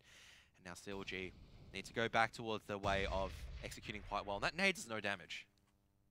Ricky just looks at it explode. It's just like, oh, okay, I'm still relatively healthy. Might have done 1 damage towards the armor. It's been like being a little bit scratched. It's like one of the threads has been snipped. That's about it. And now they're pushing out towards the A-bomb site. Estillo's climbing up, and Kusta is in dangerous trouble. If Ethan doesn't check the corner, oh no, JKS will actually strike. He'll be forced out from the Molotov. Just trying to find the correct timing. Estillo is now going to take down Kusta. Estillo's going to take down 2 before he falls. JKS is still alive. Ricky's come out a little bit too late. Now it's off to Cutler, and he's up against a 3-person affair for Renegades. Azza shifted towards triple, just hiding. The shadow hasn't given away yet. As soon as he crosses, Azza will peek around. No, Azza just dancing around. He's playing the smart game, and will strike just like a cobra. And Renegades will tie back up 17 apiece. Turns out, Kev, that once you play against the team's T side enough rounds in a row, you get a couple of ideas of what to do. Yeah, I mean, once you become the library for a bit too long, then you suddenly start integrating all that knowledge and you become that patron once again. Yep. Throwback references. Make sure you do citations properly. Oh, don't want to talk about citations after last night. Me sitting there doing an essay. Honestly, the citations probably took as much time as the actual research, Kev. Oh, citations are always one of the unfun parts of writing, but a necessary evil. You always want to make sure that the IDs that you grab are referenced. It's just like in casting, you can't just say like, oh, you know that CLG strat, you know what? I invented that. No, you got to reference it. You always got to reference it. And you can see, like, we do citations as well. The Shroud on Cache. Olaf Meister on Train. Well, I don't know if you believe me or not, Kev, but I actually invented Counter-Strike, and it's a 5 versus 4 situation. Quick entry into the round from CLG. JKS going to even it up, taking out 2 for his team, getting sprayed down as he retreats under the balcony, and Kusta's finally going to put him down, but it's a 3v3, and CLG's advancement into this bomb site has been halted, and it means that their smokes are completely gone. Flashbang coming over the top, and Kusta going to go for a pick, taking down Azza with such a quick flick. Not able. Trades going back and forth as CLG 2 finally close it out. Quite a confusing round there, but great middle round utility usage once again from CLG, and a bit of lag coming out onto the server, but you're seeing it again. That little adjustment, that little call going into the middle of the round, whether they're making a great adjustment in an awkward situation to sort of get their players in the right positions, and that flashbang making all the difference coming out from Palace, I believe it was, over the stairs area, getting a position in, a player in position rather, to take out a player from that flashbang usage. And that's going to make all the difference. And now we're just floating through space. Oh, GoTV reconnecting. And when we reconnect, it's all going to be over. I hope not. It's been a good match. I want to see the ending, but it looks like we'll be floating back towards our ugly mugs for just a bit, or my ugly mug, and the charming face of the Pilly Plowski himself. A nickname that I've been given. But 18 to 17. CLG currently in the lead. Do you think Renegades will be able to adapt in the final round to bring it back in the double overtime? Or what do CLG need to change? Like, what do they need to change to kind of make a bit of a difference, a bit of a throw up? CLG are doing quite a good job. In general, the CT sides of both teams are doing quite well. We're seeing actually that... In overtime, right? Yeah. Or not in regulation In overtime, yeah. Well, that's the difference maker. I mean, you saw so much of, those T sides were resetting the CT economy time and time again because both teams sort of wanted to go for those double AWPs. Renegades going for the double AWP, getting a bit over aggressive and getting punished for it. CLG going for the double AWP as well, and after a bit of initial success, reinvesting in that, and they weren't able to actually maintain their economy and getting reset as well. So seeing that once both teams does actually have access to the funds that they require to make their dreams come true, they are able to convert that into some CT round success. And it's all going to come down to those entries once again. Ustillo and Azza getting in good positions or making some impact entries, and whether Ricky's able to make those individual players, and in this case of OT, FNS making those big round plays to convert the rounds for his team. Well, I can let you know that CLG did win 19-17, so it did finish off, unfortunately, GoTV. Didn't really see the end of it, but it is a victory for CLG. Very, very long slog. They do manage to finally take the win, but really, it is a win, but it's overtime as well, which means they don't get as many points, which is something that they'll be, I guess, slightly disappointed in. They wanted to take the clean victory, which they, in my mind, they should have. They were up 12-4. They just took pistol. Should have been 14-4 after winning the anti-ecos, but a couple of poor decision-making as well as like rounds that just didn't flow their way. It really was a difference in my mind. That round, it was the start of the Renegades comeback, and it was the start of, as well as CLG, just slumping a little bit as well. And CLG, their CT side just looking really, really weak, which makes me worry for the next map. Yeah, CLG looking a little bit out of focus on that CT side, and Renegades, once that momentum train starts to get rolling, and once they start to, get a little bit of confidence and get their foot into the game, it's a lot harder to stop their momentum as opposed to when CLG gets on such a roll, and that's going to be a big factor coming into this next map, I reckon, Kev. If CLG doesn't get off to such a strong start, such a strong number of rounds, it's going to be a lot harder for them to actually make a competitive game and even win in OT or at all against Renegades. So that's going to be pretty important for Renegades to get themselves off to a good start, and they have got their foot into the door. They should be much more warmed up coming into the second map. Hopefully so. I mean, Renegades were playing particularly well towards the end as well. I just feel like both teams finally decided to wake up, and CLG just had a few more clutch performances coming out from Finesse as well as Ricky to kind of push them through the line. Renegades, on the overall, they all played quite well together. All of them had some standout rounds, but it just wasn't enough. They didn't have enough of their original CT side to kind of probably take it in regulation time. Imagine if there was, a 6-9 score, for example. They did end the half 4-11. Even though they had that single extra round that could have meant the difference. But we can argue about what ifs, could have beens, have beens, forever. It is what it is. Yeah, I think the fact is that just the economy was such a crucial factor in how that game played out, and if it had turned out a little bit differently, then you would have seen, you know, the economy be less of a factor and the CTs get their economy rolling a little bit more. It would have been quite a different game. Would have been a lot Absolutely. less T-side dominated. But that's also going down towards the pistol forces. Every single time teams love forcing on the pistol, and it does set them down 5-0 a lot of the time. We do see that's why normally when a team goes down 5-0, I'm not like, it's the end of the world. A lot of people will go, oh, these teams are down 5-0, that's it, GG. But it's a lot of the time because a team are forcing on the pistol round, and or especially for the CT side, you're never going to have that sick buy on the third round. And for the T side, yeah, you've got the AK-47, which is what is the major tool that you need for implementation. A couple of smokes, a couple of flashbangs is all you need. So that's why you can kind of execute a lot better in the third round. But the CTs, you definitely need the incendiary grenades. You need every single tool inside your utility kit, effectively. Yeah, and that's definitely a factor for, you know, the CT side, but especially on the T side for a lot of what CLG was doing, especially towards the start of that game, a way that they got off to such a strong lead is they had such a clear game plan. They were throwing those executes out straight out of the gate. They had such a clear game plan. They were all on the same page, and as soon as some hesitance started to come in from CLG, as soon as they didn't make those clean mid-round calls and put the people in the right positions, they started to drop rounds. So I don't know whose map pick Mirage was, but if it was CLG's, then they're definitely going to have to maintain that momentum into the next game in terms of getting on a roll nice and early, and they're going to have to be